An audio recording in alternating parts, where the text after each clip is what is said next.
دیجیتال شدن امور مشاغل زیادی رو ایجاد کرده که شاید ترید جذاب‌ترینشون باشه.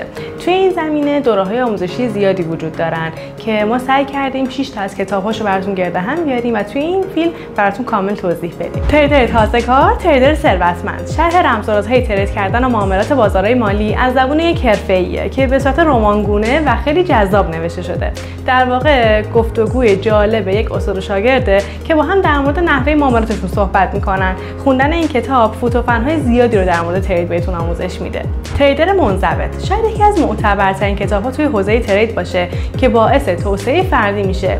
با ارائه یک درک قوی‌تر از روانشناسی بازار باعث موفقیت تریدر میشه. ما توی بلاگ‌های قبلیمون کامل بهش طی چند عنوان پرداختیم که مدیریت هیجانات چقدر میتونه برای یک تریدر مفید باشه. الگوهای شمعی ژاپنی. نویسنده این کتاب میتونه بزرگترین رهبر در استفاده از نمودار الگوهای شمعی باشه و برای تصمیم گیری اون رو یک ملاک خیلی مهم میدونه.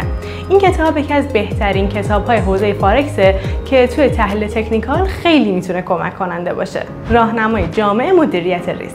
هر تریدری بعد از اینکه آموزش‌های لازم ورود به بازار رو یاد گرفت، دنبال روش‌های درست مدیریت ریسک و سرمایه است که بتونه خودش رو توی مسیرهای موفقیت قرار بده. این کتاب راهنمای خیلی خوبی برای این کار میتونه باشه. معامله‌گری با ذهن آگاهانه.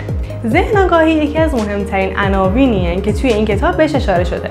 این کتاب عنوان میکنه که یک تریدر در صورتی که بتونه به احساسات خودش واقف باشه، میتونه نتایج مثبتی رو از روی کاری که انجام میده دریافت بکنه. مدیریت سرمایه رول ترید. این کتاب با ارائه راهکارها و تجربه‌های مختلف توی بازار خیلی قشنگ یاد میده که با ریسک کمتر و خیلی مهمتر با مدیریت یک تریدر سود خیلی خوبی از بازار بتونه داشته باشه.